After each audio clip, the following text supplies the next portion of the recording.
Bienvenidos, lunes 1 de agosto. Como quien dice, ya el octavo mes, esto va a toda velocidad. Veremos alumbrados dentro de poco, no sabemos si de Encanto o los originales, los que siempre hemos manejado, vamos a ver, pero igualmente la ciudad no se va a quedar sin este evento tan maravilloso que se efectúa todos los diciembres. Por ahí María Andrea ahorita me hablaba de costos y vimos unas gráficas donde lo que pasa es que están manejando la información como al revés, José. ¿Por qué, Nacho? Y mire, llegan y dicen, vamos a mirar la inversión en alumbrado de los últimos 5 años. Pues es que los últimos 5 años no son referente. Entonces están perdidos. Entonces, ¿por qué? Porque lo primero, Parques del Río. ¿Qué pasó? No hubo nada que hacer. Después, COVID, tampoco. Entonces, obviamente, venía una curva como de alrededor de 10, 12 mil millones de pesos en inversión y la curva se viene para abajo y vuelve este año ya que estamos en una normalidad aparente y entonces todo el mundo está escandalizado. Y no solo Nacho, el COVID. Recuerde que en la administración anterior, Parques del Río, y por Hidroituango, que el alcalde, lo recuerdo muy claro cuando en ese momento Federico Gutiérrez decía que incluso tenía que quitarle alumbrados a algunos parques de la ciudad por cuenta de esa contingencia. Póngale, entonces, Parques del Río, 1, Hidroituango 2, COVID 3. Entonces, están mostrando una gráfica por ahí donde dicen, no, es que hace 5 años, no nos comparemos con 5 años, antes debería ser, hasta antes de que empezaran estas contingencias, cómo venía el crecimiento o la inversión que se hacía en los alumbrados para que fuéramos una empresa líder.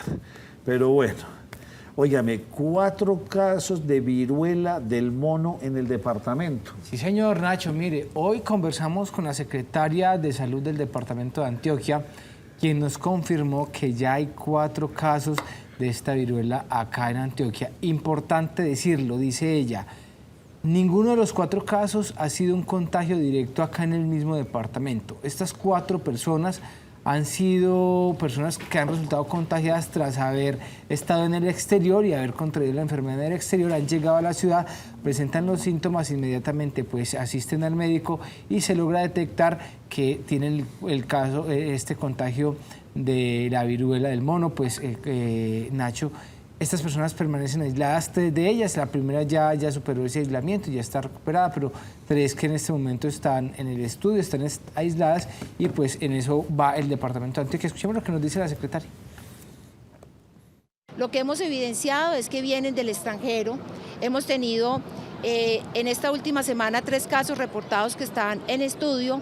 Le pedimos sigamos evidenciando el uso del tapabocas cuando tengamos algún tipo de sintomatología como malestar, algo de dolor de cabeza o si tiene secreciones nasales, si se siente indispuesto. Pues ahí lo tienen a tener mucho cuidado, no es mortal. No, pero y es un contacto más como, exacto, más como el tocar a la otra persona. No lo vuelvo a saludar a usted. De la mano, Nacho, nada. No, de lejos. Para muchos de nosotros, creo que hasta para don José Gil, para María Andrea no, para Duber menos, que son tan pequeños. La 80 era una buena avenida en sus años, la avenida Colombia. Pero hace rato, Nacho. Era un buen vividero, casas muy buenas, tenían un buen antejardín. En fin, era vivir. Con los años se fue transformando y no sabía uno si degenerando porque empezó a haber un crecimiento de mucho negocio sin parqueadero. En Colombia la teoría es al revés, los gringos dicen no parking, no business. En Colombia... Sí, es parking, no business. Sí, no parking, business. No parking business, sí. En Colombia es particular. Precisamente ayer usted y yo que nos encontramos por allá en el oriente antioqueño, uno sube incluso por la carretera de Las Palmas, y hay un restaurante en toda la mitad y no tiene parqueaderos. Y eso llenan lado y lado y hasta trancón. Y uno dice, ¿dónde está la autoridad? ¿Por qué hacer lugares sin parqueaderos? No lo entiende uno. Y la 80 se fue modificando, se vuelve más comercial y perdió como ese encanto de vivienda. Residencial. Residencial. Lo mismo pasó en Colombia cuando les dio eran calles, yo recuerdo de joven, eso tenía unos antejardines al frente grandísimos, les dio por ampliar, dejar una pequeña acera al frente y eso le quitaron todo eso para tener más tráfico vehicular.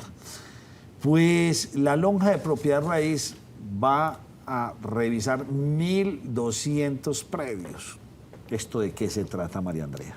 Nacho, con el proyecto del metro de la 80, pues es necesario que se intervengan algunos predios donde se deben de comprar.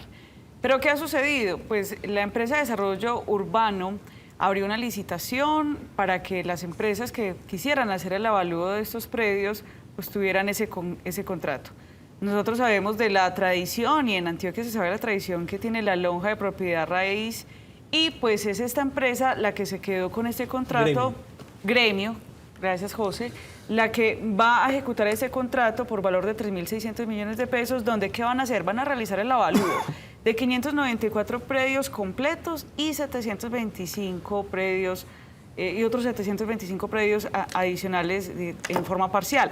¿Por qué es necesario? Para poder ejecutar el metro de la 80, pero da tranquilidad a los propietarios, mencionaban algunos, que sea la lonja propiedad raíz de Medellín y Antioquia la que vaya a realizar ese contrato. Tendrán 600 días y no podrán pasarse del 31 de diciembre de 2023. Esto es lo que dice el director del metro de la 80 y el gerente de la lonja. Le dar garantías a los moradores que están dentro del corredor de la 80 para que los avalúos que se van a hacer para la gestión predial tengan un valor correcto, un valor comercial, que es lo que buscamos reconocer en los momentos de gestión predial. Como lonja y como institución gremial participamos en este tipo de trabajos atendiendo toda la normatividad, especialmente la que define la Ley de Infraestructura y, en el caso del municipio de Medellín, el Plan Especial de Protección de Moradores. Bueno, igualmente aquí hablaba con María Andrea porque ella sí tiene unos números de los alumbrados en los 5 últimos años. A ver, mostremos la gráfica, María Andrea, usted nos la explica. Sí, mire, Nacho, lo que pasa es que en esta gráfica, a ver, Simpro, que es el sindicato de profesionales de EPM, pues había enviado una solicitud a la empresa para que les dijeran cuánto se había invertido en alumbrados navideños en los últimos 5 años. Dentro de esta información que brindó una información desde el año 2017. Entonces, se muestra que en el 2017 el presupuesto invertido fue de 13.564 Quedémonos millones. solamente con ese datos para que no nos olvidemos. En el 17 invirtieron 13.000 y este año se esperan 17. Obviamente, 2018 Hidroituango y Parques del Río se bajó a 9.000. 2019 también estaba entregando Federico, toda la cosa, pues se subió un poco. 2020, ¿qué pasa? COVID. 2021, COVID. Y este año vuelve a retomar. Si usted hubiera cogido esos 13.000 y los pone a crecer, casi que llega a la cifra final. Sí. Si seguíamos y a valor creciendo. presente. Y a valor presente lo trae. Quizás hasta más. Es la cifra que habría que mirar. Yo pienso que, no sé, si queremos la grandeza de esto, ya sea con encanto o no encanto, pero mire, si la ve María Andrea, si usted coge, y si usted mira aquí para atrás, esta cifra también venía creciendo. ¿Sí o no? Claro, no, claro, y debería estar creciendo, por supuesto. Aquí tenemos unas contingencias, aquí. Si usted cogía esos 13.000, aquí pudo haber sido 14.000, aquí unos 15.000, 16, 17. Miren que es muy similar entre el año... Sí. muy similar entre el año 2019 y 2020, de hecho. Nacho, entre 2017 y 2018 el bajón fue mucho y fue por cuenta de Hidroituango. No, está bien, es que Hidroituango y Parques del Río. Parques del Río, anótelo ahí. Pero mire, si usted pone un crecimiento de menos del 10%, José, le da, porque menos del 10% poniéndole que haya crecido en inversión, entonces 13, 14, 15, 16, 17, deberíamos estar en 18, supuestamente. Nacho, es que si me permiten, en su defensa, y le pongo el ejemplo, pues, y me adelanto con algo que le tenía, que es el presupuesto general de la Nación aprobado por el Congreso. En 2020 fueron 271 billones. En 2021, 313 billones. En 2022, 350 millones. Para la próxima vigencia, 391 billones. Sí. O sea que creció en 120 billones de 2020 a la fecha. Entonces, si usted pone a ver eso. Claro, no, entonces María Andrea, es que me gusta mucho que la haya traído, porque cuando uno mira entonces esa cifra, María Andrea, veníamos en esa tónica, habría que ver desde ahí para atrás cómo venía creciendo y en qué porcentaje de inversión se estaba haciendo en un evento que, con la discusión que tuvimos aquí la semana pasada, la derrama económica es grandísima. Lo que pasa es que hay que añadir, Nacho, o yo debo de añadir a manera de opinión, y es lo siguiente, que si bien hay un crecimiento entre 2021 y 2022 de 5.660 millones de pesos, que es lo que costaría, 17.820 millones, lo que costaría el presupuesto de los alumbrados para este año, Pues hay que decir que EPM ha manifestado en muchas ocasiones que no está pasando por un buen momento. La alcaldía de Medellín también lo ha manifestado, que no está pasando por un buen momento. Entonces, mire, Nacho, que usted justificaba hace un rato, y con Duber también lo decía, que esa, digamos, caída que hubo entre el año 2018, 2019 y 2019, esa caída que hubo en el presupuesto era porque no se pasaba por un buen momento. Entonces, digamos que eso es lo que queda como para la opinión pública. Nosotros simplemente damos la información de... Pero me gusta el comentario suyo final. No era porque no estuviéramos pasando un buen momento. O sea, tuvimos una contingencia de Hidroituango, tuvimos la ejecución de Parques del Río, que bloqueó completamente toda esa...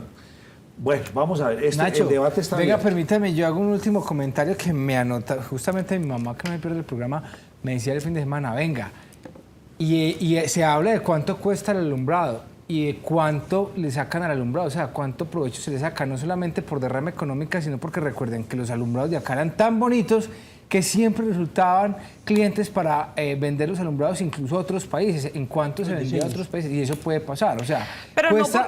pero no porque sea un producto propio en este caso, Encanto de EPM se va a vender a otros países, porque se lo vendería lo digo por los Disney alumbrados en Pixar. general, que usualmente se vendían, o pues no sé, el año pasado no anunciaron que se hayan vendido a otros municipios o otros departamentos, pero casi siempre A mí me queda una conclusión vendía. final, y es que la película de Encanto muestra las diferentes regiones que tiene Colombia, y eso es lo que se quiere representar, pero recordarán ustedes que en una alcaldía también se quiso hacer eso, representar las diferentes regiones de Colombia, y fue un escándalo. El año pasado, con el Esta diablo. alcaldía, con el diablo. Con el diablo, recuerdo. Entonces, por eso vuelvo a lo mismo. Bueno, señores, avancemos. Ahí les Ya dejo. nos metemos hasta con el diablo. Qué cosa, y en Río Sucio, allá hay... Creo que en Río Sucio. Sí, No, pero no sí, fue el año sí. pasado, eso fue el antepasado. Pero fue en esta Fue en esta administración. administración, pero fue en esta administración. El año pasado fue La destellitos. polémica sigue abierta. Esperemos a ver qué pasa. Sí, estamos en agosto, Yo pero vuelvo, desde yo vuelvo e insisto en una septiembre- cosa. Eso no es escandaloso. Hago mi editorial. Yo quiero alumbrados, o sea, listo, saquen a Encanto, pero llenemos a Medellín de luces, que vuelva a recuperar ese primer puesto a nivel mundial, que volvamos a ser referente Sí, como una deberíamos ciudad ser de la luces. capital de la Sea Navidad, Nacho. con, ¿usted sabe con qué? Con carrieles, con ruanas, con nuestra naturaleza, listo, busquemos otra temática con el papá, con el niño Jesús, moños o con con San bolas o José, con con el María, pesebre. volvamos a eso, pero no lo dejemos perder, porque, vuelvo, insisto, ustedes no saben, pero la derrama económica, esa romería de gente y la gente que viene a nuestro país. Bueno, muy bien, entonces ya mostramos eso, ahora vámonos con Coordinadora, que apoya a los empresarios de este país. Con el patrocinio de Coordinadora, que apoya los grandes negocios en Colombia, presenta Negocios Net.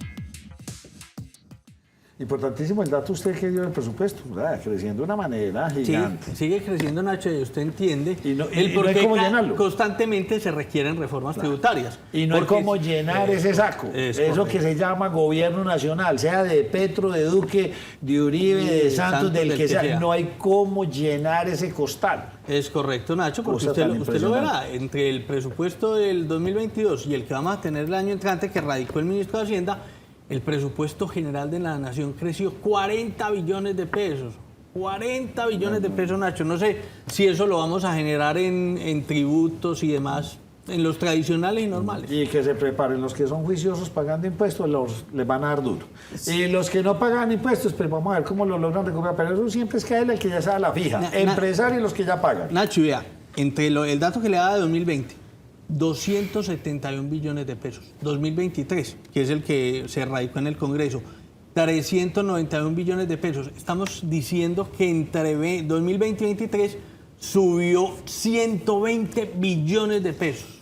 Una cosa escandalosa. Habrá que buscar a esos evasores. Hay que Sí. buscarlo. La DIAN se debería poner, porque hay gente, yo pago impuestos y trato de no ocultar porque me da miedo que una sanción de la DIAN. Y muchas personas lo hacen, se van a la fija y listo. ¿Y dónde están todos los evasores? Entonces hay veces es más fácil, ya que me pague, venía, apretemos al que más paga, que era lo que venía pasando, que está diciendo el actual ministro. A las empresas no las vamos a apretar más, es que ya no hay cómo apretarlas más, vamos a buscar es aquí. Vamos a ver, mire, mismo cae del susto que nos da, tenebroso el rayo. sigue disparada la venta de vehículos nuevos con este precio del dólar. La verdad que la gente está esperando a decir, pero ahora sí se van a disparar. Pero Nacho, recuerda que en la venta de vehículos, los vehículos, la gente pues vienen represados, pero siguen disparados. O sea, crecieron en el mes de julio una cantidad considerable, crecieron casi el 10% la venta de vehículos, julio versus julio del año anterior. Ya vamos llegando casi, Nacho, a los 150.000 vehículos en el año, vamos en 147.000 vehículos vendidos en lo corrido del año, Nacho.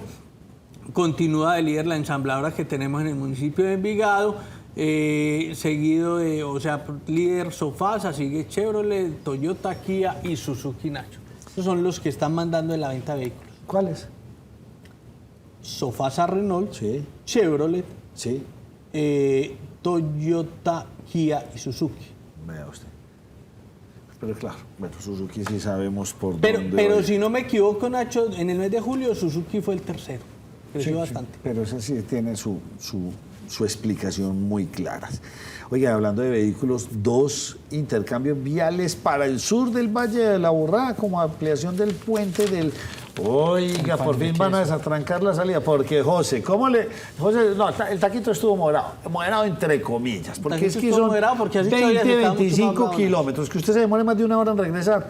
No entiende uno qué está pasando en el oriente antioqueño, pero está colapsado. Pero Nacho, ¿sabes? También me ponía a ver, hacía días que yo no visitaba Río Negro, el Carmen y toda esa zona. Y es que ha crecido urbanísticamente, Nacho, de una manera escandalosa, por decirlo menos. Y la gente está saliendo a borbotones. Sí, señor. Pero eso es la gente saliendo para todo, para el suroeste, para el oriente, para el occidente. O sea, la gente está saliendo. Y, ¿sabe? Independiente también hay mucha vía nueva. Porque me ponía a ver, hay mucha vía nueva. Es simpático que haya congestiones, obviamente, en el retorno, sobre todo. ¿No? Es que esos pasos peatonales que tenía entendido yo que iban a ser puentes peatonales. Tendrán que buscar una solución, porque esa vía, no sé, todavía genera mucho conflicto. Bueno, ¿cuáles son estos intercambios viales? Pues Nacho, mire, buenas noticias que entregó el director de Invías y el alcalde de Itagüí, José Fernando Escobar, donde dicen que ya se encuentra en contratación, están en la fase de contratación y gestión predial del intercambio vial de la autopista sur con la calle 31. Son, Nacho, en general 3 obras bien importantes que se van a desarrollar hacia el norte, y usted está viendo ahí los render. Usted lo decía, Nacho, casi 1 hora y media para salir de Medellín y llegar a Caldas, y eso cuando no hay hora pico. Cuando hay hora pico el tiempo se incrementa. Dicen, pues Nacho, dijo el alcalde José Fernando Escobar, que la primera obra inicia finalizando este año, serán 85.000 millones de pesos con una duración de 15 meses, y ese es... ¿15 meses? Sí, el de Fábricas Unidas. Va a ser el primer intercambio. Sí, y qué bueno. Sí, porque... Necesario, hay que quitar todos esos semáforos de la sur. Exacto, son 3 semáforos, Nacho, los que causan allí pues bastantes inconvenientes en el tema de movilidad. La buena noticia es, Nacho, es que ya esto avanza y que finalizando este año estas obras ya se abren paso allí en el municipio de Itagüí. Antes de 15 meses lo entrega la actual administración. No, el actual. Ah, sí, sí, señor, porque estamos a 17 meses de culminar administraciones. ¿Por qué se reunió? ¿Cuál nueva bancada se reúne con el gobernador? La bancada del Congreso, Nacho, nuevos representantes y los nuevos senadores, pero también algunos pues que repiten periodo, que vienen que se posicionaron el pasado 20 de julio. Pues el gobernador de Antioquia, Aníbal Gaviria, los invitó. Allí estuvieron alrededor de 30 congresistas. Esto fue esta mañana precisamente con el gobernador de Antioquia. ¿Cuál fue el propósito de esta reunión? Pues por supuesto generar una sinergia en cuanto a proyectos que se puedan jalonar desde Bogotá para el departamento de Antioquia. El gobernador Aníbal Gaviria siempre ha estado insistiendo en sus proyectos, digamos, madre, que son los circuitos viales, la segunda pista para el aeropuerto, pero también se habló del tren de cercanías. Los congresistas, pues fue, digamos, bastante interesante ver congresistas de todos los partidos, conservadores, liberales, el Pacto Histórico, el Partido Conservador, y esto fue lo que dijo el senador Andrés Guerra y también el representante de la Cámara, Alejandro Toro. Es indispensable que defendamos el tren de cercanías, que va desde Caldas a Barbosa y que va a conectar más de 4 millones de habitantes antioqueños. Allá nos vamos a poner en la tarea en Bogotá a defender dicho proyecto que conecta prácticamente todo el área metropolitana. El tema de la segunda pista, la ampliación de la terminal aérea, la conexión de la vía 4G con las vías terciarias, todo esto es muy importante que logremos nosotros presentarlo en esta legislatura. Mucho por hacer en Antioquia y aquí lo hacemos. Siempre hemos sido un pueblo que cuando mete la cabeza, la saca. Estamos de líder en este momento ya en venta de aguacates, en exportación de aguacates. ¿Usted qué opina? Nacho, que muestra el empuje y el liderazgo de los países. Sí. La resiliencia de Antioquia es muy interesante.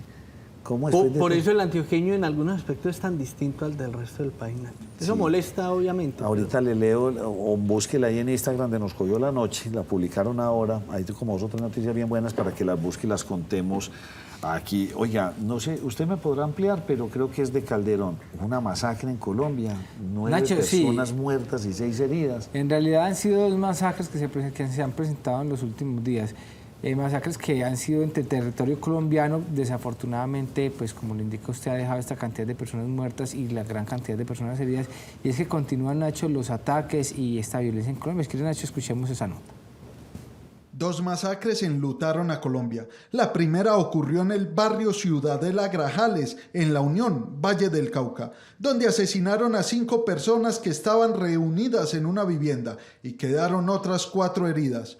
Una de ellas en grave estado de salud.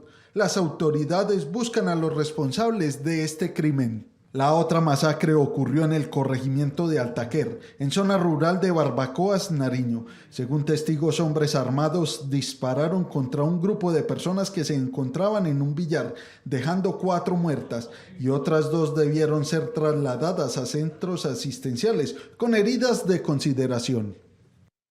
Bueno, Duda nos va a contar una historia. Sí, Nacho, y es que mire, pues muy ligado a ese tema tan violento, hace algunos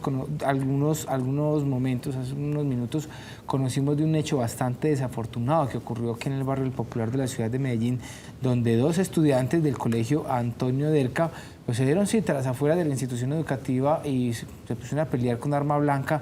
Desafortunadamente, uno de los estudiantes pues perdió la vida. En este momento, justo en este instante, se encuentra en el lugar personal de la SIJIN, la Fiscalía, adelantando la inspección del lugar. Nos cuentan en un primer momento, Nacho, que fue un joven de tan solo 17 años de edad quien perdió la vida, quien murió en una riña de esas de colegio. En mi época, los estudiantes se daban cita fuera del colegio y hay que decirlo, pues eso pasa. Se citaban fuera del colegio y se agarraban a los puños, ya no a los puños, sino a ¿Usted cuchillo. le tocó eso así de violento? Nacho, yo viví, pues no me tocó a mí, pero sí veía uno con que razón, peleaba. No bravo. José, cambiemos de tema. Hábleme del centralismo y la oferta de empleo. Sí, Nacho, hay un dato muy curioso que nos encontramos frente a una oferta de empleo de la Comisión Nacional del Servicio Civil, Nacho. Y a mí me parece que es muy disidente, Nacho, porque es que, mire, se están ofreciendo casi 3.500 empleos, pero de esos 3.500 empleos, póngale cuántos son en Bogotá. ¿5.000 o qué? 3.500. La mitad. 2.142. ¿Y sabe cuántos son en Antioquia? 92. 92 empleos en Antioquia, 2.141 en Bogotá. Obviamente son empleos de todas las clases, todos los tipos, son empleos técnicos, profesionales. Los empleos técnicos van a tener una remuneración entre el 1,5 millones y los 3.300.000 pesos, los profesionales entre los 2 millones y los 8.900.000 pesos.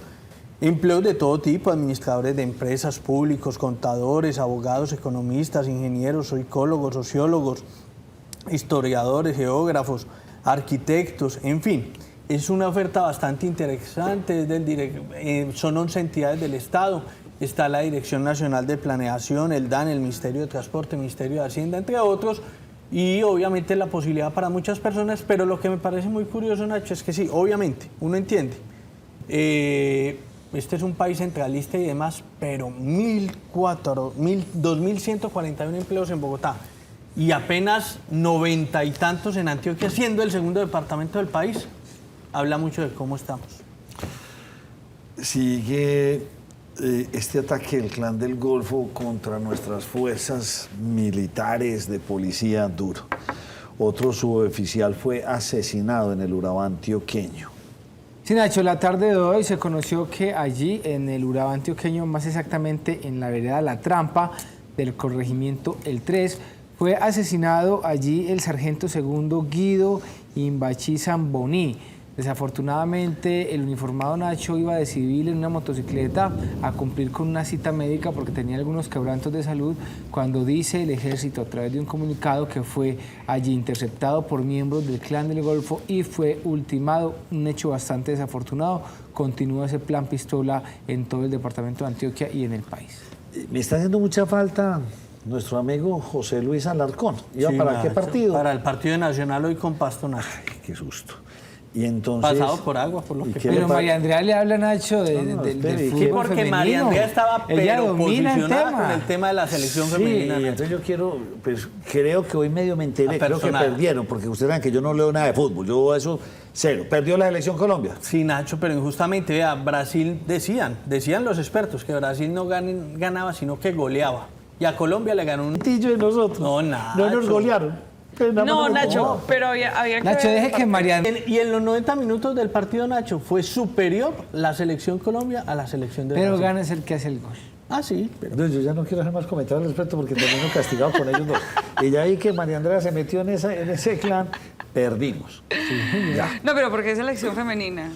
Bueno, don Dubel, vamos con las suyas malucas. ¿Qué pasó en Fredonia?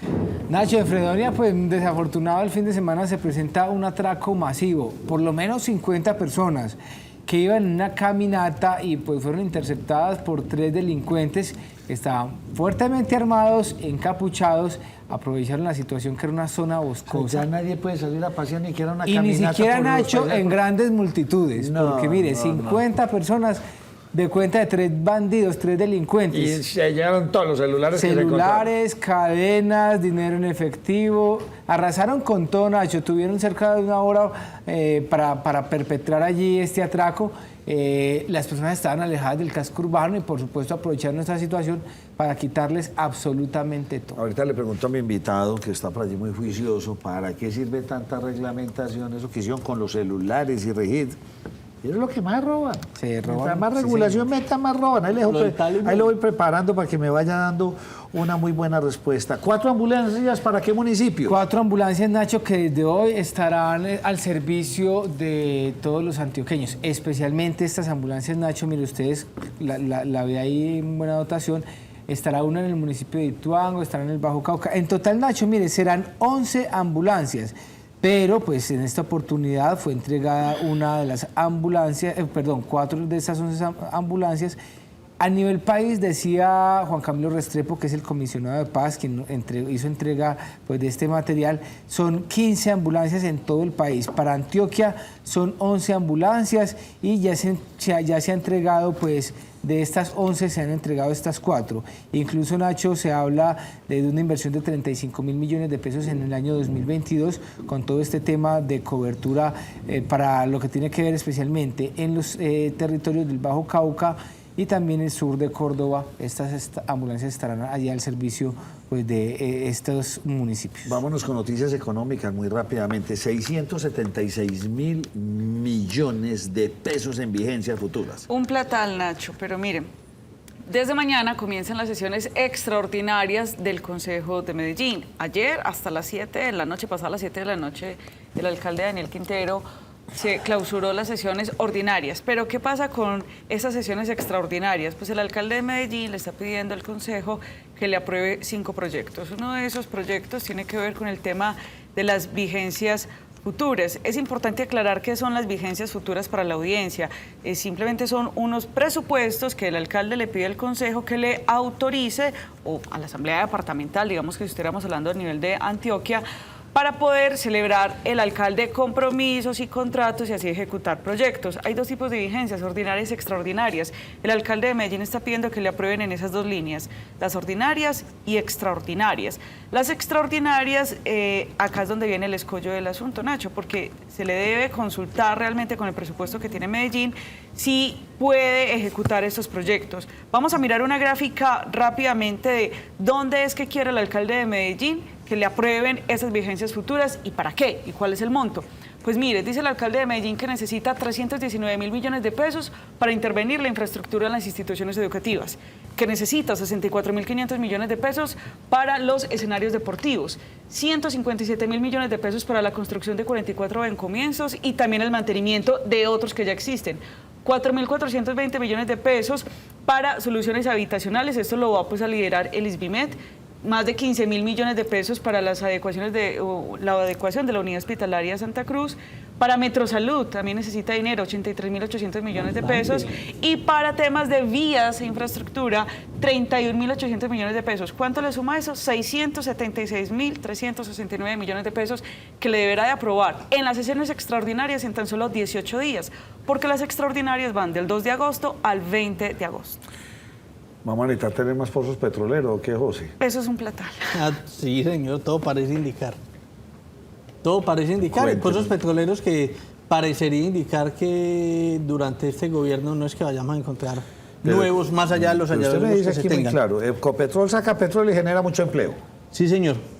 No solo saca petróleo, sino que además genera mucho empleo. Un generador de empleo fuerte. Genera mucho empleo, Nacho, y sabe, lo que pasa es que hoy recibimos un informe de Ecopetrol y resulta que Ecopetrol, Nacho, además de las exportaciones y las buenas cifras que nos entrega en muchos aspectos, Nacho, generó algo así como 80.000 empleos, un poco más de 80.000 empleos, pero no solo empleos como tal dentro de las labores que para su fin tienen, sino para otras labores donde están buscando obviamente gente que de pronto tiene dificultades para conseguir empleo. Entonces son 83.000 empleos que si vamos a tener una compañía que no se va a dedicar a explotar nuevos pozos petroleros o por lo menos a explorar nuevos pozos petroleros, pensaría uno que no se van a seguir generando en la misma medida. Y entre otras, ¿cómo va el dólar hoy y la bolsa? Vean, Nacho, el dólar hoy tuvo una jornada positiva porque continúa a la baja, prácticamente bajó otros 50 pesos, eso son buenas noticias. Empezamos con un dólar de 4.300, finalizamos con un dólar de 4.246 pesos y la noticia por los lados cambiarios son muy buenas, pero por el lado de la bolsa de valores no lo es, Nacho. Vea, hoy 21 acciones de la Bolsa de Valores de Colombia se transaron a la baja y solo 5 subieron. Dentro de las que se transaron a la baja, lo que fue Bancolombia, Preferencial, Davivienda, Grupo Bolívar, Nutresa, con concreto, fueron las que más cayeron. Dentro de las 5 que subieron, la que más subió fue el Condor. Pero es preocupante, de 26 acciones, 21 a la baja y solo 5 al alza. ¿Eso qué quiere decir? Que hay un apetito más vendedor que comprador. Vamos, antes de irnos a esta pausa, con las notas curiosas de Don Dube. ¿Cuál, Nacho? 24 años y desnuda, ¿en dónde? Desnudo. No, desnudo. Desnudo. Nacho. Mire, Nacho, eso se presentó el sábado acá en el metro de la ciudad de Medellín, donde un ciudadano, pues, angustiado por su situación económica, con falta de oportunidades, pues tomó la decisión, Nacho, de ingresar a las estaciones del metro de Medellín, quitarse la ropa antes de ingresar el torniquete y entrar. Entró como Pedro por su casa y pues sin ropa. Se percataron de la situación, los policías fueron, lo requirieron y lo hicieron desplazar hacia el cuarto técnico. El hombre no puso resistencia, fue voluntariamente y allí lo comenzaron a indagar que por qué había hecho esto y decía que era que precisamente no tenía oportunidades, le faltaba dinero y no encontraba trabajo, un sinnúmero pues de problemáticas y como manera de llamar la atención decidió quitarse la ropa y entrar hacia el metro de Medellín. Pero antes, Nacho, no tenía plata y ahora quedó con una sanción, una multa por parte de la policía. O sea, agravó la situación. ¿Eso es de cuánto? ¿Medio salario mínimo? Sí, por código de policía. Vámonos con una pausa, pero antes de ella, las 3 de Andrés. En Envigado le dieron apertura a un tramo del Metroplus que descongestionará la avenida El Poblado. Se trata de la carrera 43A, entre las calles 25A y 26, dándole continuidad desde la quebrada Yurá hasta la Casa Museo Otra Parte. De igual manera, la 26A se mantendrá abierta de forma unidireccional, sentido oriente-occidente. Por su parte, la construcción del tramo 2B del Metroplus continúa en ejecución. En Medellín, las comunidades afro han encontrado un espacio donde les brindan ayuda psicológica, jurídica e institucional. Se trata de la Casa Afro, donde la alcaldía de Medellín ya ha beneficiado a más de 1.600 personas en este espacio para la cultura étnica. Para nosotros como afro nos encontramos como identificados, porque si tenemos un espacio, tenemos una gran riqueza donde realmente manifestarnos como población y explotar esta parte. Bello cerró las fiestas del Cerro El Quitasol con el tradicional evento de carros de rodillos, donde los bellanitas demostraron toda su creatividad en la carrocería de estos vehículos de tracción humana, y con un desfile de autos antiguos como antesala al inicio de la Feria de las Flores en la ciudad hermana, Medellín. Y siguen cordialmente invitados para que vengan a nuestra ciudad, espacio que además sirvió para una muy buena reactivación económica.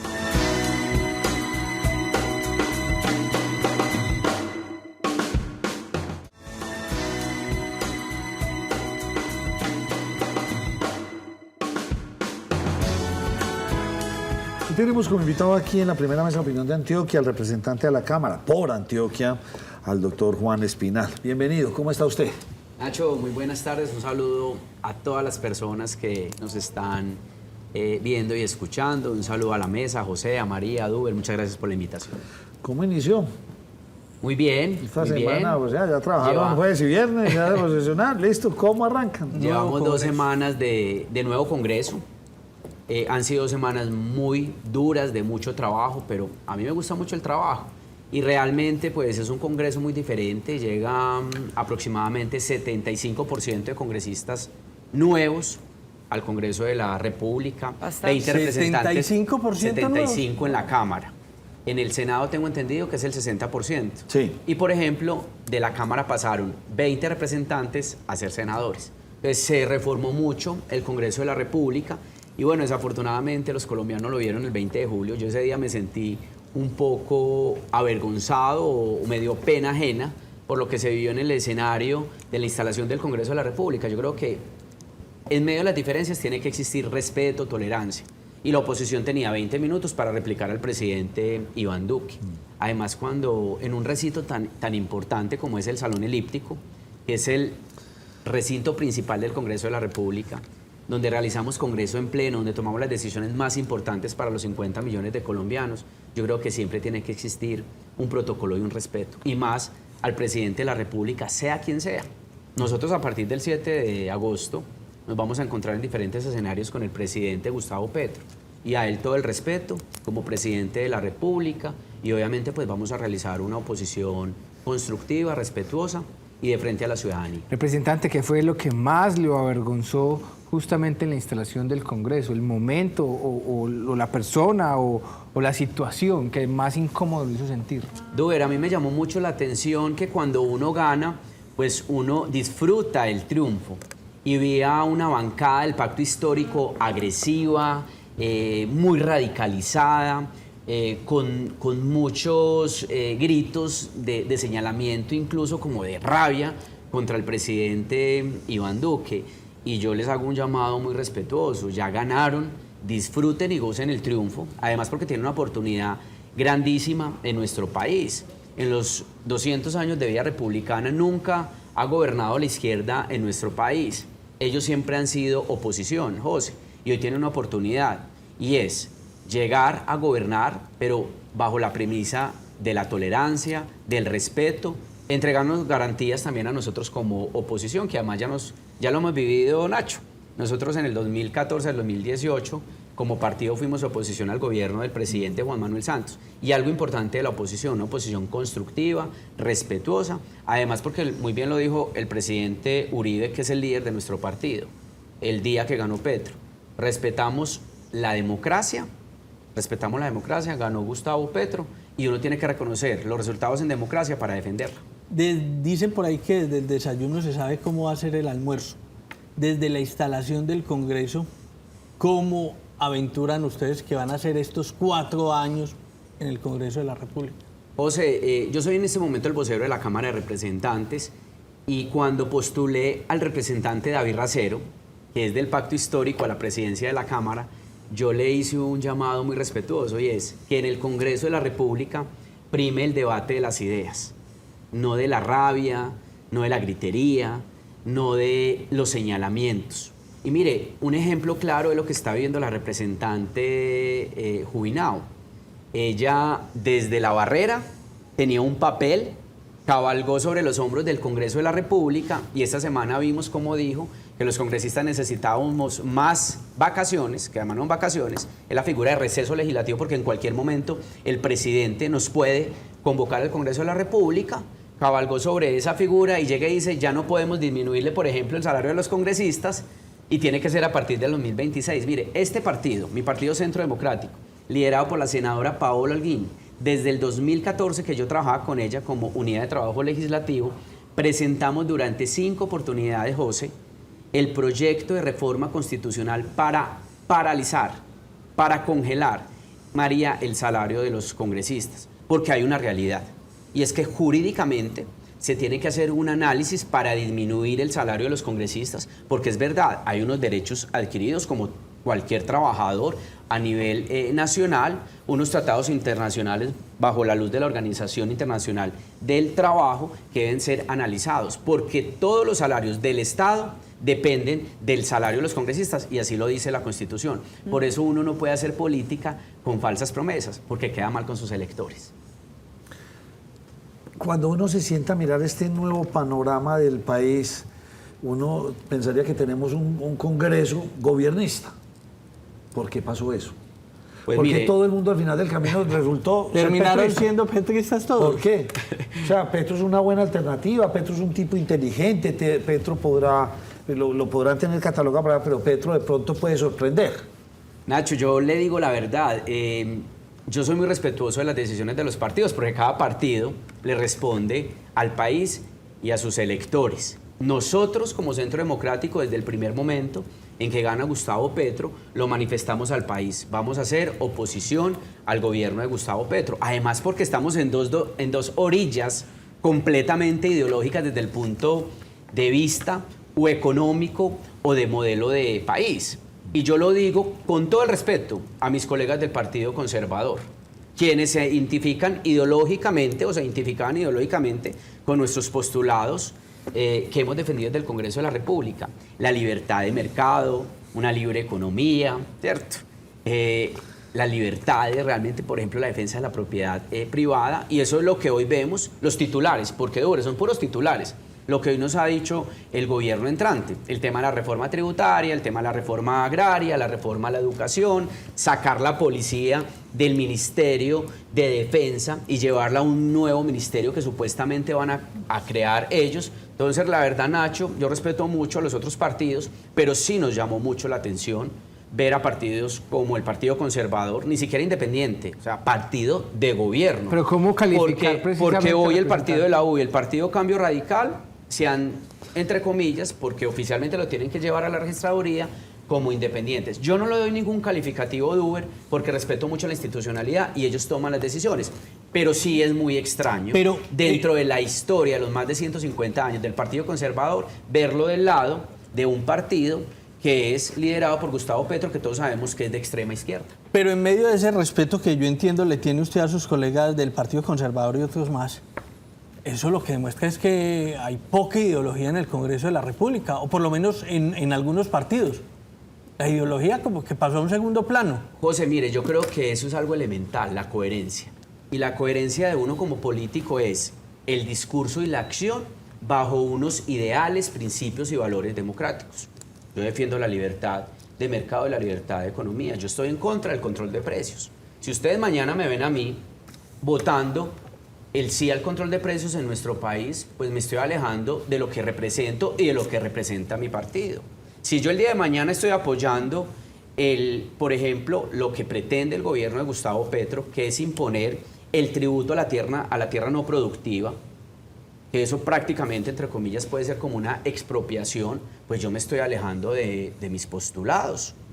Entonces yo creo que el debate perfectamente hay que trasladarlo a ustedes, los medios de comunicación, que son fundamentales para la democracia de nuestro país, y también a los ciudadanos. Y es, el día de mañana analicen muy bien si ustedes votan por la persona, por los ideales o por qué intenciones para que lleguen personas al Congreso de la República, Consejo y Asamblea. Pero la verdad, José, es que usted tiene la razón. Es muy extraño ese tipo de decisiones políticas que hay veces parecen que se alejaran de sus principios y valores que representa en este momento el Partido Conservador, y que así nació realmente cuando existían dos partidos, el liberal y el conservador, en nuestro país antes de la Constitución de 1991. Pero ustedes se sienten defraudados, se lo digo porque el actual gobierno pues tiene en buena parte de su gabinete integrantes del Partido Conservador, comenzando por Marta Lucía, que también lideró ahí el partido en algún momento. ¿Defraudados? Vuelvo y repito, Duber, cada quien responde ante los colombianos y ante los electores. Nosotros, ¿qué tenemos que hacer? Responder por nuestro partido. Y que no ocurra lo que sucedió en Medellín con algunos concejales frente al gobierno de Daniel Quintero. Representante Juan Espinal, ¿cómo evalúa precisamente su partido? Ya en estos últimos 6 días que le quedan al presidente Iván Duque, le está entregando informes, cómo está entregando el gobierno, cómo entrega el país en finanzas, en seguridad, también en la parte social. ¿Cómo califica el partido esa entrega que hace el presidente Iván Duque y cómo lo va a recibir ahorita el presidente electo? Bueno, lo primero es que el presidente Iván Duque es un hombre impecable, un hombre bueno, un hombre que hizo en medio de muchas dificultades las cosas de la mejor manera. Recibe el gobierno, paros, una oposición fortalecida, con el estatuto de oposición que no existía en nuestro país, que le entregaba unos derechos de los cuales vamos a gozar nosotros a partir del 7 de agosto. Llega la pandemia, que realmente ningún gobernante tenía un libreto de cómo manejar la pandemia, las dificultades sociales, económicas, políticas, los alcaldes, los gobernadores, todo el mundo reclamando, ¿qué hacemos? ¿Nos encierran o no nos encierran? En fin, llega un huracán que nunca lo habíamos visto en la historia de nuestro país, y ayer fue al archipiélago y entregó el 96% de recuperación de Providencia. Y eso hay que aplaudirlo. Ha recuperado la economía después de la pandemia, donde vimos cómo creció más del 8% el primer trimestre de la economía en nuestro país. Eso hay que aplaudirlo.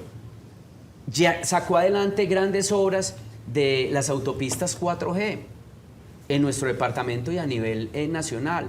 El túnel de la línea, sí, que para todos era como una utopía, Dios mío, todos hablan del túnel de la línea, pero ningún presidente había sido capaz de entregarlo, y el presidente Duque lo entregó.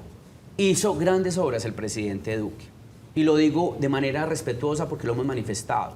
Creo que la comunicación asertiva, y creo que eso también puede ser, José y Nacho, ustedes que son más expertos en eso, una problemática global, porque uno ve unos presidentes o unos alcaldes y gobernantes con unos excelentes resultados, pero comunicacionalmente los vemos con una debilidad grandísima en el momento de comunicar, que eso se traduce en una favorabilidad o aceptación de la ciudadanía.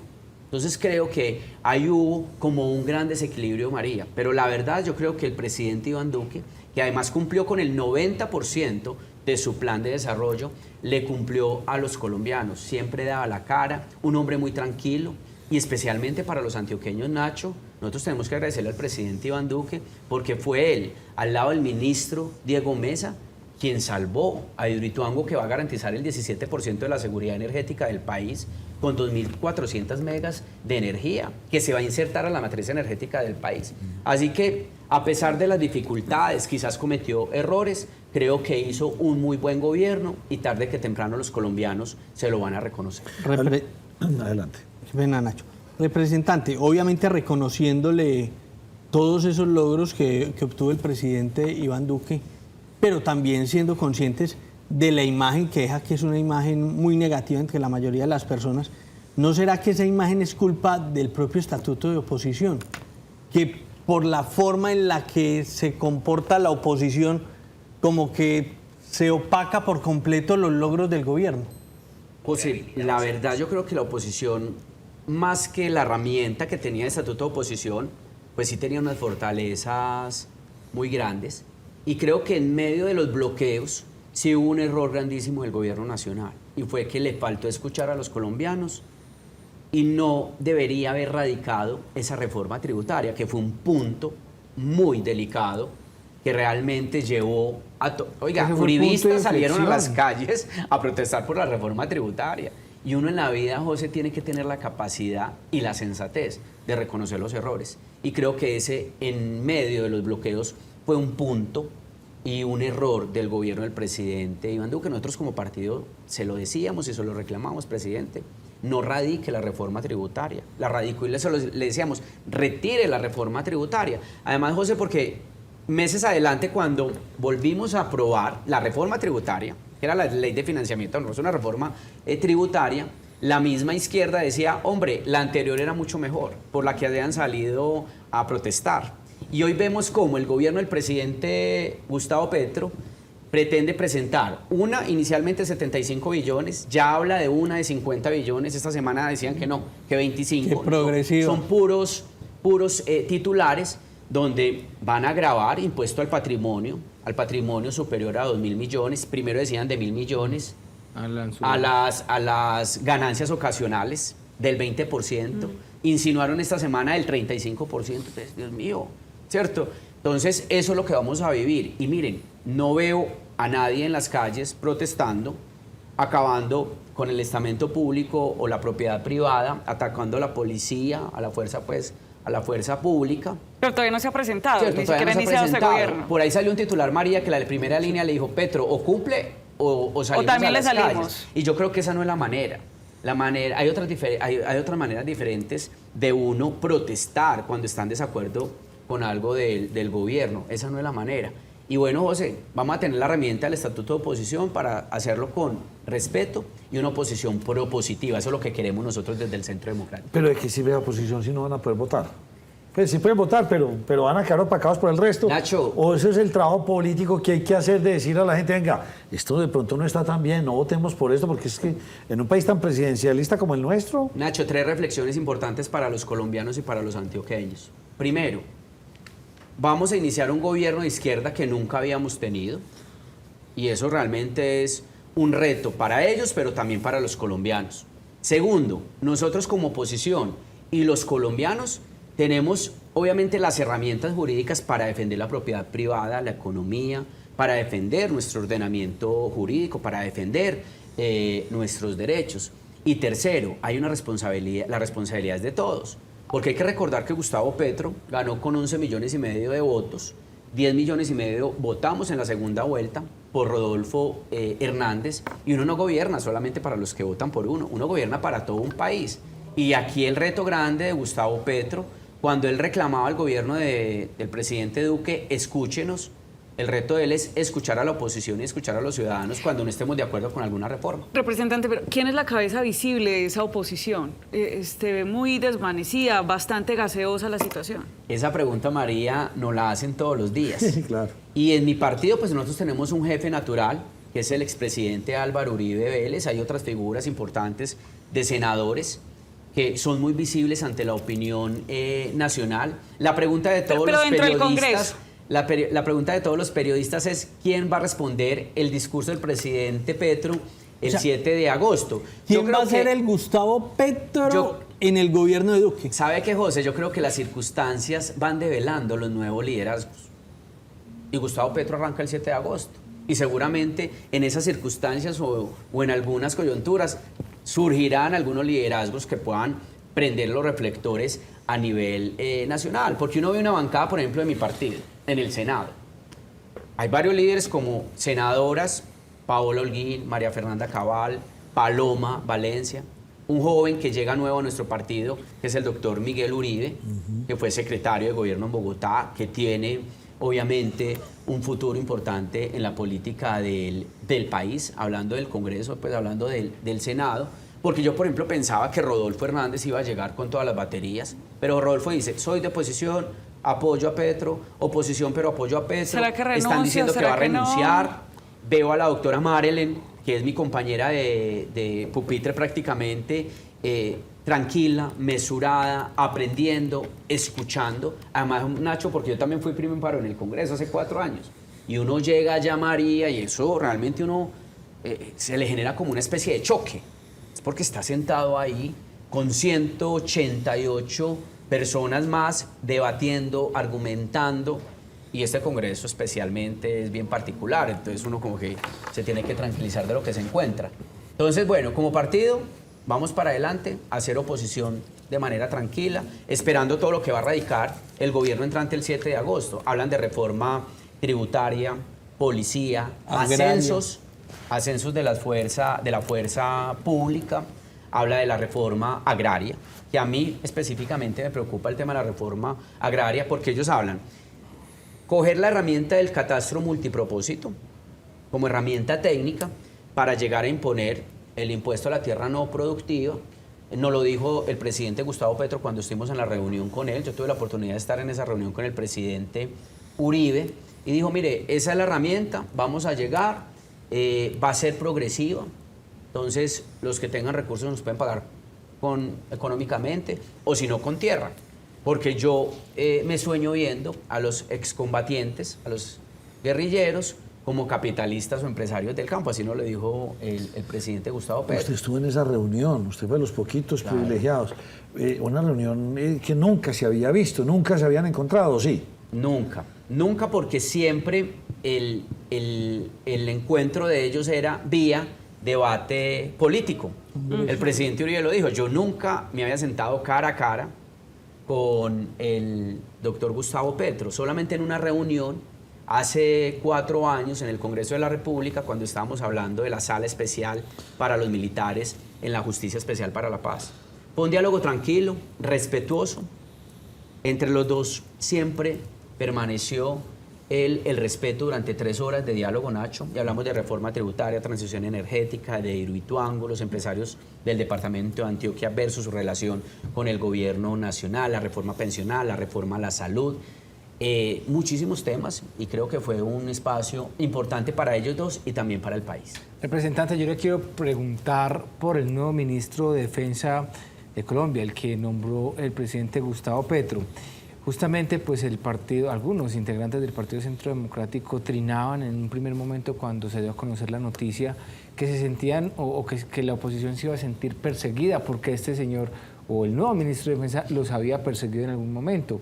¿Cómo se sienten ustedes hoy ya tras varios días de haber hecho este nombramiento? ¿Han conversado con él? ¿Cómo ven la situación? Pues mire, lo primero es que quien gana tiene todo el derecho de nombrar a su equipo de trabajo. Yo siempre lo he dicho. El presidente, el gobernador, el alcalde tiene todo el derecho de nombrar a su equipo de trabajo, personas de confianza o coaliciones políticas, como lo determine. La realidad con el doctor Iván Velázquez es que el doctor Iván Velázquez sí tiene un sesgo político con nuestro partido, con el presidente Uribe y con las fuerzas militares y de policía. ¿Cuál es nuestro llamado respetuoso? Que nos otorgue a nosotros todas las garantías jurídicas y las garantías obviamente en materia de seguridad e integridad personal, porque creo que eso es importante para la oposición. ¿Qué piden ustedes? O sea, en esas garantías, ¿qué piden ustedes? No, que tengamos todas las garantías del debate político, del debate legislativo en el Congreso de la República y obviamente la seguridad de cada uno de los integrantes de nuestra bancada y de los cuadros directivos de nuestro partido. Y las garantías a la fuerza militar y de policía. Él lo ha insistido y reafirmó esta semana que va a sacar a la policía del Ministerio de Defensa. Yo creo que es un error grandísimo, porque ¿qué va a pasar con la inteligencia de la policía, con la policía judicial, con todo lo que ha avanzado esta institución? Claro que hay mucho por corregir en la Policía Nacional, claro. Como o sea, el Centro Democrático de entrada dirá no a esa propuesta. Por ejemplo, no a esa propuesta. No estamos de acuerdo que el doctor Gustavo Petro saque a la policía del Ministerio de Defensa. Mire, más o menos en los años 50 la policía se convierte y entra al Ministerio de la Defensa y se aleja de que fuera un cuerpo político, y por eso realmente se ha llevado hoy a una institución fuerte, a una institución que queremos los colombianos, y creo que sacarla del Ministerio de Defensa la va a debilitar completamente. Pero, representante, finalmente el ministro de Defensa hoy día es un personaje político, lo nombra el presidente. Y entonces, estando en otro ministerio, ¿no sería igual? Sí, pero yo creo que ha existido algo elemental, y es que no hemos visto un ministro con un sesgo hacia las personas o los cuerpos o las instituciones que va a subordinar, y en este caso sí. Y eso es lo que nos genera como alguna incertidumbre, ¿cierto? Porque ya se ha visto ejemplo en otros países donde esto ocurre. Total. Obviamente. Y también sabemos que el modelo de gobierno que le gusta o que es atractivo a la izquierda, pues lo que lleva es a debilitar instituciones como la policía. Pero ese sesgo no es también porque, digamos, él en su momento también fue víctima de lo que hacía en ese momento el Departamento de Inteligencia cuando fue chuzado y demás. Pues mire, yo creo que ahí hay un ejemplo y es lo que ocurrió en Guatemala. Recuerden cuando él iba a llegar, cuando llegó a este país, a él no lo dejaron ingresar al país porque representaba un riesgo para la seguridad nacional del país. Y yo creo que hay una historia muy larga y puede ser de lado y lado en un tema de relacionamiento. Llega un momento importante y esperemos que el ministro de la Defensa pues tenga toda la altura profesional. Además él es un jurista muy reconocido, pero que tenga la altura profesional porque ya le va a tocar ser el jefe de la cartera. ¿Y qué le toca? Otorgar garantías. Creo que eso es elemental, es un reto muy grande seguramente para él. A mí que me parece particular, y lo respeto y pongo simplemente este ejemplo como una anécdota. Hace 4 años el presidente Iván Duque iba a nombrar a Claudia Ortiz en la UNP y por unos trinos o unos temas que ella tenía, pues le tumbaron prácticamente ese nombramiento. No sé si fue error del presidente Duque no ser firme en el nombramiento de ella. En este caso han sido muchas las evidencias que ha salido del doctor Iván. No, ya se cumplía el perfil. Era un tema más como de unos trinos que ella había sacado. Y acá el doctor Iván hay algunas inquietudes en las que se han manifestado y él para adelante, cada quien también obviamente tiene sus trinos. pero creo que tiene un reto grande y esperemos que le vaya bien y que respete a nuestra policía y a nuestro ejército que tanto queremos y respaldamos. Perdón, Nacho. No, una cortica ahí a ver si puedo meter. ¿Qué conoce usted de Escazú y qué nos puede contar? Hombre, mire, primero el acuerdo de Escazú, el Congreso de la República, el presidente, nosotros tenemos 2 funciones con los tratados internacionales. Y es que el presidente lo suscribe y lo trae a cada país y el Congreso de Colombia tiene la facultad de ratificarlo, ¿cierto? Este es un acuerdo que fue adoptado en Costa Rica en el año 2018. Es un acuerdo que tiene como 3 características importantes. Acceso a la información, la participación pública en todos los temas ambientales y protección a los líderes ambientales en nuestro país. Pero hay un punto que nos preocupa mucho a nosotros con este acuerdo, Nacho, y es que el principio de precaución que tenemos nosotros en nuestra legislatura ambiental, en la Ley 99 de 1993, este acuerdo lo sobredimensiona a estándares internacionales o a estrados internacionales.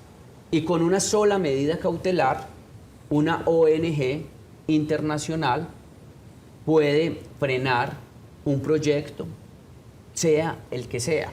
Y eso es lo que nos preocupa a nosotros de manera puntual en el acuerdo de Escazú. Porque los 3 elementos que acabo de mencionar, participación, acceso a la información, protección de líderes, pues tenemos suficiente legislación en nuestro país que entrega garantías a los líderes ambientales o a las ONGs ambientales. ¿Cuál es el problema? El problema es que puede una persona, natural o jurídica, una ONG, ir ante instancias internacionales, Nacho, y frenar un proyecto de impacto regional o nacional simplemente porque pone en riesgo el medio ambiente, el patrimonio ambiental, atendiendo el llamado del principio de precaución. Nosotros lo hemos dicho, ¿qué tal, por ejemplo, que un proyecto como Hidroituango, que está en un 88.4% de ejecución, ratificado el acuerdo de Escazú, una ONG ponga una medida cautelar, una demanda de medida cautelar ante un órgano internacional y nos frenen la terminación de la ejecución, simplemente como ejemplo. Eso es lo que nos preocupa. ¿Y eso puede pasar? Eso puede pasar con el acuerdo de Escazú. Y miren, y no lo digo yo que yo no hago parte de ningún centro de investigación, de pronto no, esto es un tema político. El Centro de Investigación Política que es un centro muy serio de Bogotá, sacó un informe muy importante sobre la inconveniencia de Escazú en nuestro país. La Corte Constitucional de Chile no permitió la ratificación del acuerdo. Costa Rica, donde nace el acuerdo, no lo ha ratificado. Van solamente 12 países de 24 que lo tienen que ratificar. Y bueno, pasará a la Cámara de Representantes, daremos el debate técnico, le contaremos a los colombianos y a la plenaria por qué no es conveniente, y me pareció algo irresponsable. Creo que la mayoría de los senadores nuevos que votaron el acuerdo de Escazú, creo que no se leyeron las recomendaciones de los gremios, de centros de investigación que solicitaban no firmar el acuerdo de Escazú. Lo que pasó con el acuerdo de Escazú en el Senado de la República no es una muestra de lo que se puede venir con todos los proyectos de este gobierno y la aplanadora gobiernista que hay. Seguramente, José, seguramente. Ellos tienen las mayorías, eso es una realidad política. ¿Cuál sería el llamado para los partidos? Que cuando estemos ante reformas que pongan en riesgo la economía, la propiedad privada de los colombianos, los fondos de pensión, la salud de los colombianos. Es que el 96% de los colombianos hoy tenemos cobertura a la salud. Muchos pueden hablar de la ley 100, cierto, pero hay una realidad también, hay una realidad. ¿Qué era Colombia antes de la ley 100? El seguro social, hospitales de caridad. Y mire, un ejemplo muy reciente, José, la pandemia.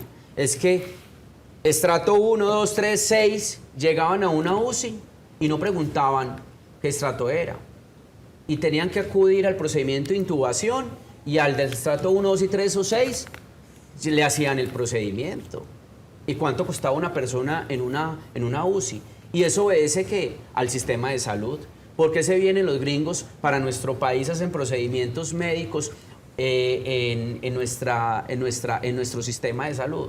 Porque aquí es más fácil acceder, es mucho más favorable. Pregúntenle, colombianos, a un familiar o a un amigo que vive en el extranjero, ¿cuántos meses tienen que esperar, por ejemplo, para un procedimiento o para una cita con un especialista?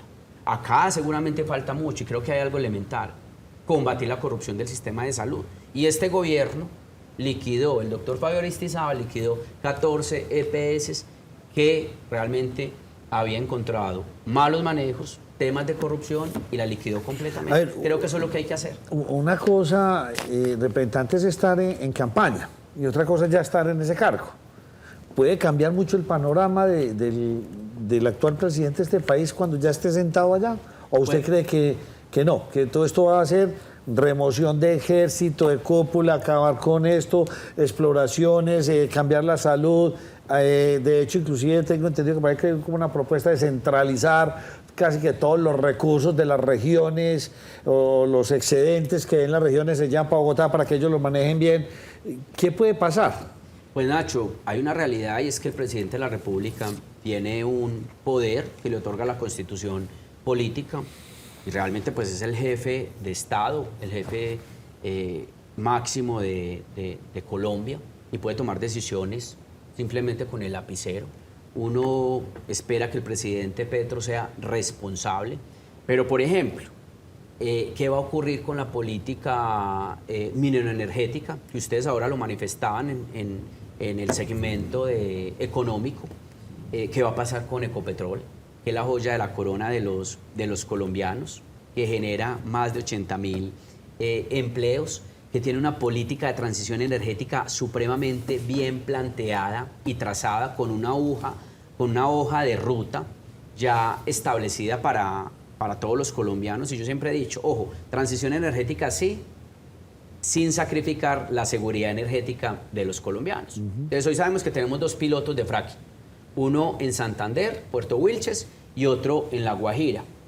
¿Qué es piloto? Que es un proceso investigativo para entregar una prueba técnica, científica, y para tomar la decisión si en Colombia hacemos fracking o no. ¿Por qué?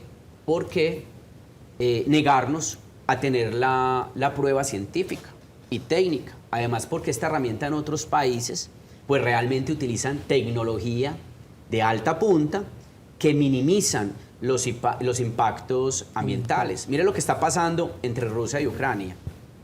¿Por qué la guerra? Por energía. Así de sencillo.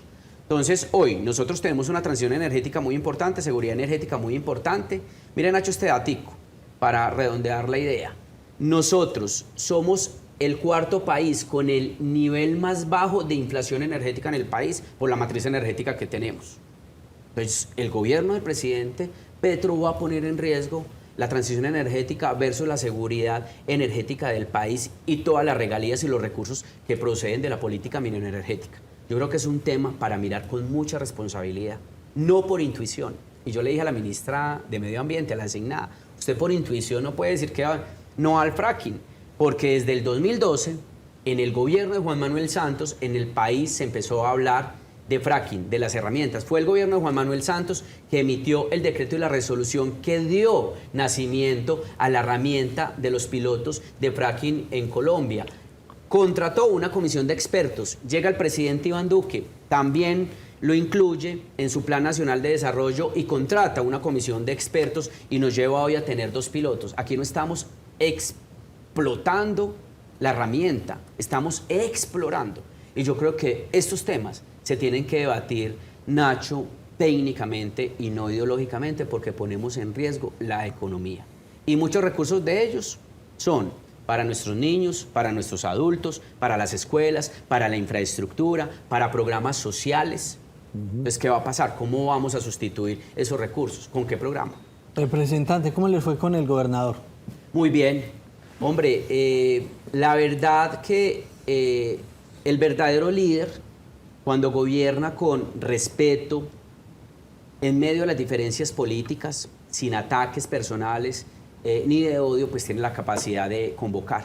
Y hoy fuimos, yo creo que 32 congresistas, estuvimos reunidos con el gobernador, hablamos de varios temas, la segunda pista del aeropuerto José María Córdoba, que es supremamente importante, la actualización del plan maestro, la ampliación de la terminal, la adquisición de los predios para la construcción de la segunda pista es un tema prioritario para los antioqueños, Tren del Río, que es supremamente importante el proyecto que es bandera del gobernador de Antioquia, los Juegos Nacionales que van a ser en Urabá, los circuitos viales, el proyecto que tiene el gobernador, que además de conectar a los municipios por las vías terciarias, nos conecta también con otros departamentos. Ejemplo, la conexión entre el municipio de Caramanta con Supía, Río Sucio, Jardín, que es supremamente un circuito productivo, además turístico, muy importante, la Agenda 2040, que es la ruta de los antioqueños, así que fue una reunión muy tranquila, muy productiva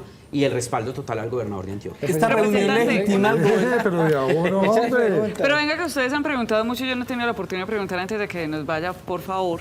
Representante, ahora usted ya hablaba acerca de la reunión que tuvo el presidente Álvaro Uribe con el presidente electo Gustavo Petro, esa foto, y nos hablaba que fue una conversación agradable y en términos del respeto, nos acaba de hablar de esa conversación con el gobernador de Antioquia, pero en temas más políticos acá en Medellín, generar, digamos, esa conversación del alcalde Daniel Quintero con los concejales del Partido Centro Democrático, pues ha estado bastante compleja, difícil, incluso hostil, y ayer en la clausura del Consejo decía el concejal Sebastián López que el presidente del Consejo les pedía a la bancada del Centro Democrático que se reuniera con Daniel Quintero.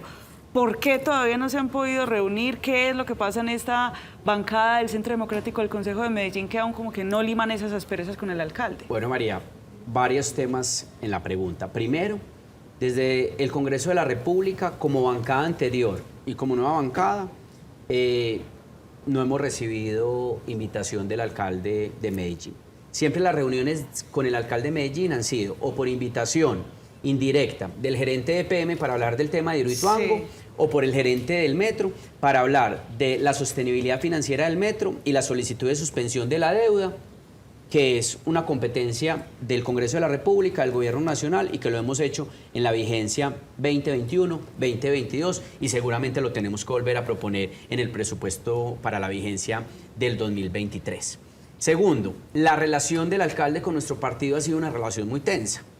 El alcalde, nosotros cuando iniciamos el gobierno de Daniel Quintero, nosotros le dimos el beneficio de la duda, con toda tranquilidad. Recuerden que nuestra bancada de concejales se declaró como bancada independiente, con la posibilidad de apoyar lo bueno y hacer control político en lo que no estuviéramos de acuerdo. Pero han sido muchos sucesos, María, donde nosotros, en nuestro partido, primero de allá para acá, hemos recibido el dardo del alcalde Daniel Quintero a nuestro partido, los ataques al presidente Uribe, a su familia. Recuerden una vez que desafortunadamente asesinaron a un periodista que él en su trino insinuó que había sido nuestro partido Centro Democrático el que presuntamente lo había mandado a asesinar. Y nosotros tenemos varias demandas penales contra el alcalde Daniel Quintero, donde él decía que nosotros como partido hemos saqueado la alcaldía de Medellín. Entonces el diálogo no ha sido fluido. Y tercero, realmente nuestra bancada tuvo una crisis muy difícil en el Consejo de Medellín y fue que se fracturó.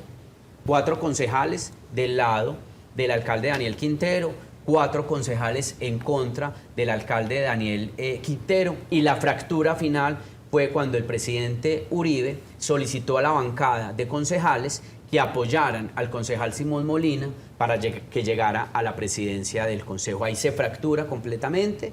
Recuerden que 2 concejales se fueron, renunciaron. Hoy Natalí y Lina, concejales de Medellín, renunciaron al partido, pero están en la curul y salen y renuncian Paulina, Albert. Simón Molina renunció al partido porque va a ser candidato a la alcaldía por firmas, y entran otros 9 concejales. Entonces realmente, María, no ha habido una relación fraterna y respetuosa con el alcalde, especialmente de él hacia nuestro partido Centro Democrático. Pues ahí lo tienen. Es como conversador, ¿o no? Pero interesante. Ah, bueno, María Nos queda, Nacho, Juan Espinal es el representante de la Cámara. ¿Qué? No, nos quedan preguntas en política desde lo local, pero ya el tiempo nos cogió. ¿Y cuál pregunta? Nacho, se viene la época ya para elegir alcalde, y ustedes qué han pensado desde el Centro Democrático, precisamente, representante. Duber. Oiga, pero son en octubre del año entrante y él dice, ya se viene.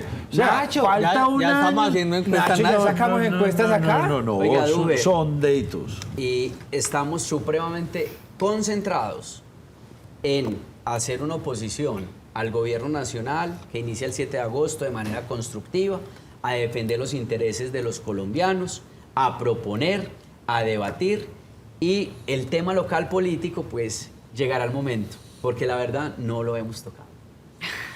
Pues sí, mírenme a los ojos y créanme. No, oiga, me falta, ya hay muchos, hay 30 y pico. No, hay como 45 precandidatos a la alcaldía. Todo el mundo, y ya todo el mundo. Y muchos precandidatos a la Venga, la gobernación. última. Esa oposición al gobierno Petro, ¿no será que va a estar liderada desde alguien que no esté en el Congreso de la República?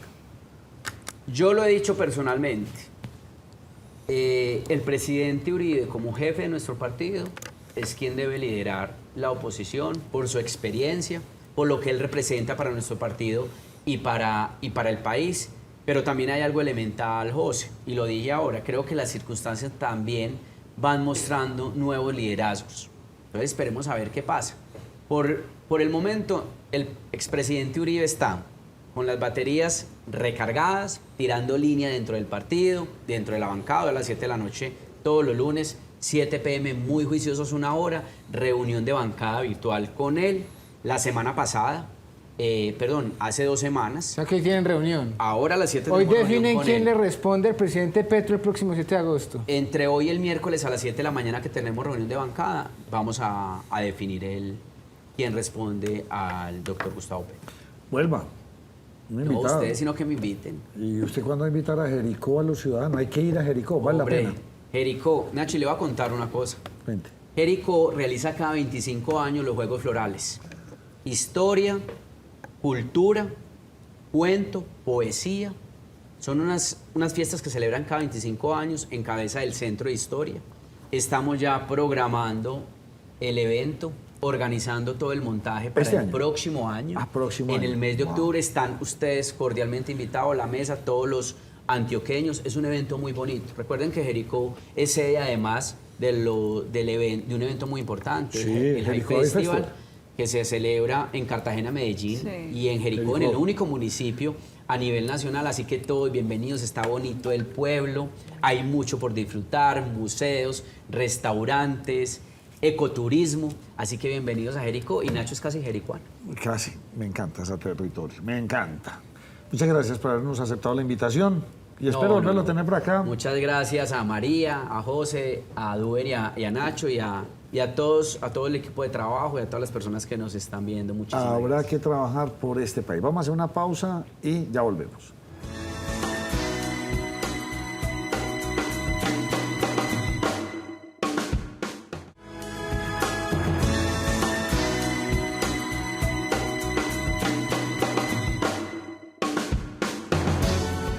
Ya tenemos a un nuevo coordinador de piso y dio el conteo. 3, 2, 1, doña Carmen Leonel Arango, ¿cómo me le va? Bien, gracias. Buenas noches para todos. Carmen, ¿qué es el régimen de transición? Y creo que eso entre poquito también, creo que dentro de poquito lo vamos a volver a ver, ¿sí o no? Sí, señor. Vamos a ver, ¿cómo es que se llama eso? ¿La transición, sí o no? Ya los que estaban, vamos a tener, porque va a haber reforma. Eso va a haber reforma a las pensiones. Sí. Entonces, son varios los regímenes de transición. El más común pues era como el del sector privado. Entonces, era que a la entrada en vigencia de la Ley 100 había una cantidad de normatividades, está el Código Sustantivo del Trabajo, en el sector público, sector privado, entonces se acumulan o se agrupan todas como con la Ley 100, pero se respetan pues algunos beneficios para las personas que estaban ya como con una expectativa o un derecho consolidado, por decirlo así, y se define a la entrada en vigencia de la Ley 100, que es para el sector privado, 1 de abril del 94. Entonces, quienes tuvieran 35 años de edad, si eran mujeres, o 40 años de edad, hombres, se les iba a respetar el régimen anterior en el cual venían cubiertos. Si era sector público y sector territorial, el nacional aplicaba para la fecha que acabo de indicar. Si era a nivel territorial, entonces era ya el 30 de junio del año 1995. Entonces, ¿qué permitía? Que las personas, hombre y mujer, se pensionaran con la norma que venía rigiendo anteriormente. En el sector privado era el decreto 758 del 90, que exigía a los hombres 60 años de edad 500 semanas. Hay que dar claridad.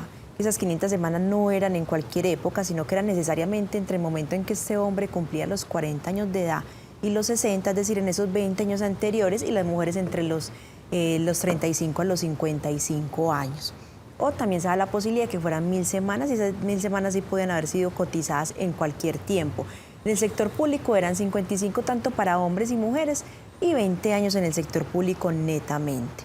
O estaba la posibilidad de sumar ese tiempo público y ese tiempo privado, y sería 60 hombres, 60 años de edad los hombres, 55 las mujeres, y 20 años que equivalían no a 1000 semanas, sino como 1028, 1029 semanas aproximadamente. ¿Qué pasa? Ese régimen de transición se termina con el acto legislativo 001 del año 2005, una fecha inicial de terminación, por regla general era el 30 de julio del año 2010, es decir, quienes no habían cumplido edad y semanas para dicha época ya los cobijaba la Ley 100. Había una excepción, se iba a extender esa transición hasta el 31 de diciembre de 2014, pero bajo la condición de que estuvieran inmersos en la transición que acabo de indicar, y adicionalmente, si cumplían semanas o edad con posterioridad al 30 de julio del año 2010, debían acreditar 750 semanas a la entrada en vigencia de dicho acto legislativo. Esto es al 29 de julio del año 2005, para que si estas personas cumplían la edad antes del 31 de diciembre del año 2014 de la semana, se pudiera seguir conservando ese beneficio de la transición. Acto legislativo que también, como en el programas anteriores, establecimos que fue el que eliminó la mesada 14 definitivamente a partir del 31 de julio del año 2011. Entonces se da esa posibilidad. Ese régimen de transición aplica únicamente para Colpensiones. Esto es para régimen de prima media con prestación definida, no está establecido para el régimen de ahorro individual. Esto es el que administran los fondos privados de pensiones. Y es vigente únicamente, o se establece para las pensiones por vejez, no aplican para las pensiones por invalidez o de sobrevivientes. Es como básicamente ese régimen de transición. Algunas personas desconocen que estaban inmersos en ellos porque eventualmente Colpensiones realizaba un conteo deficitario de las semanas o existía alguna mora por parte de algún empleador, entonces les hacen la liquidación o el reconocimiento bajo la Ley 100 con las modificaciones que ha tenido a partir del año 2013 en adelante, teniendo derecho a esa transición. Entonces muchas veces es bueno que hagan revisar la resolución, llevando a la oficina la respectiva historia laboral, o incluso cuando eran personas que se trasladaron en un momento al régimen privado, al régimen de ahorro individual, y regresaron en tiempo oportuno al régimen de prima media, eso es Colpensiones, y también les dicen, no, usted perdió transición porque usted a la entrada en vigencia del sistema, para que lo pudiera recuperar tenía que tener necesariamente los 15 años cotizados.